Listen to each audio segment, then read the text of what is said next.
I still remember the day it all started to unravel. My name is Alex, and up until recently, I had it all: a solid career, a trusted friend in Sarah, and a bright future. But ambition is a treacherous companion. Sarah was more than a colleague, she was a confidante, someone I genuinely admired.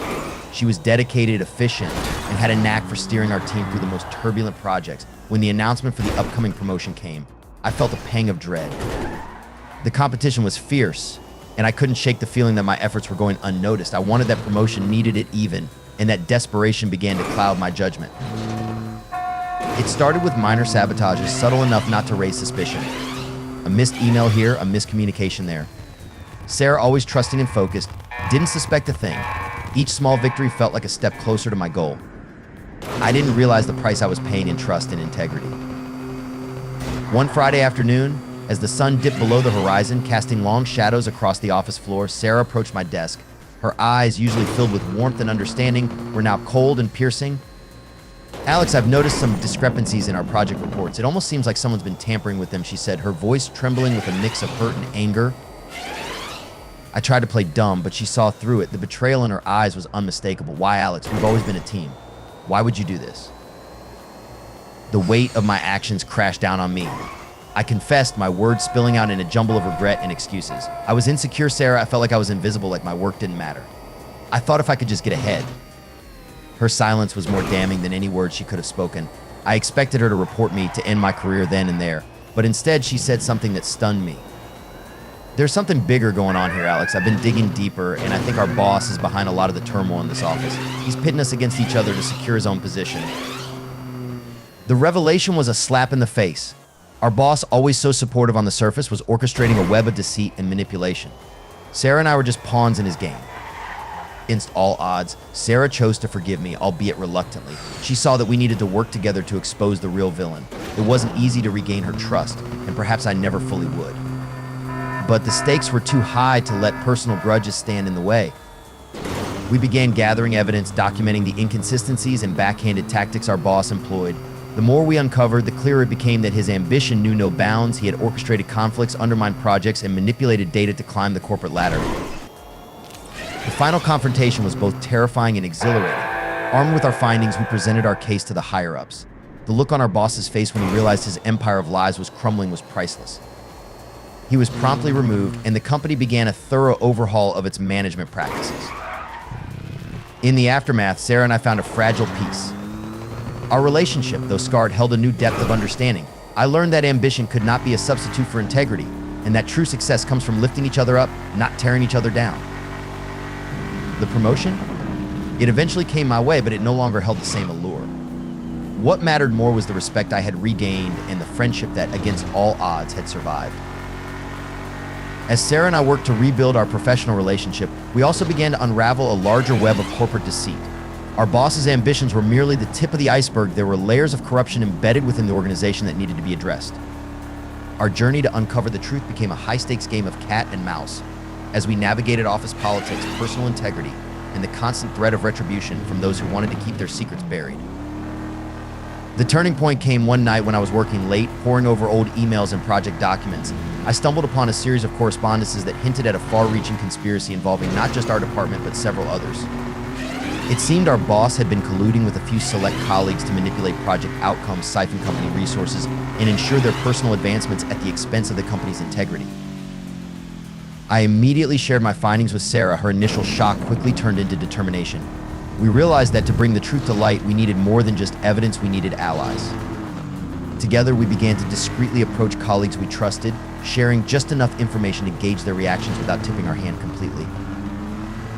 One by one, we found others who had also noticed discrepancies but had been too afraid to speak up. With their support, our small group grew into a formidable coalition determined to restore honesty and accountability to our workplace.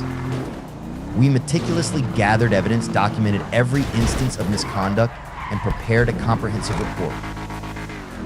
The day we presented our findings to the executive board was one of the most nerve-wracking experiences of my life.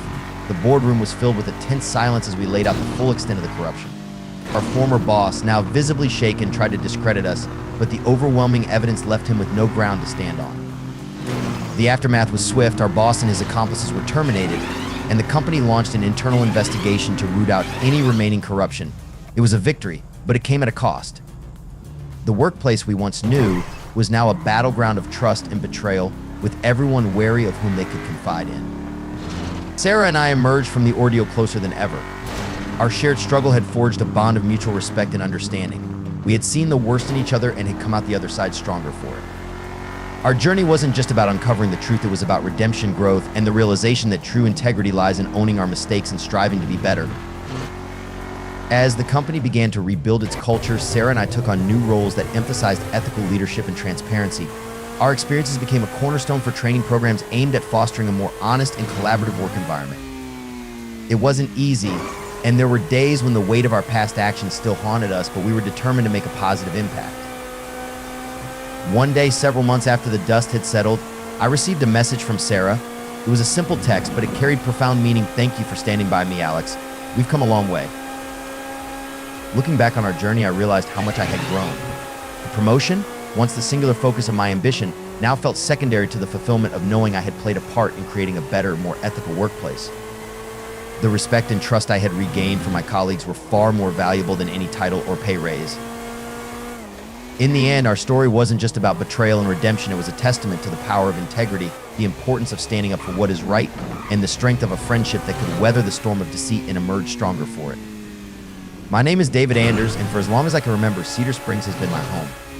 Nestled in the heart of rural America, our town thrived on close-knit community bonds and steadfast faith in our church St. Mary's. Every Sunday, rain or shine, I sat in the third pew, my worn Bible resting on my lap, finding solace in the familiar hymns and the comforting words of Pastor Michael. Pastor Michael was more than a spiritual leader to us. He was a beacon of hope in our small corner of the world. His sermons touched our hearts, his guidance shaped our decisions, and his presence reassured us in times of doubt. I admired him deeply, as did many others in Cedar Springs. It was a crisp autumn morning when my journey began. As a retired accountant, numbers had always been my language, and when I volunteered to assist with the church's financial records, I never expected to uncover the tangled web of deceit that lay beneath our tranquil surface. It started with a discrepancy, a small oversight in the annual report that caught my attention.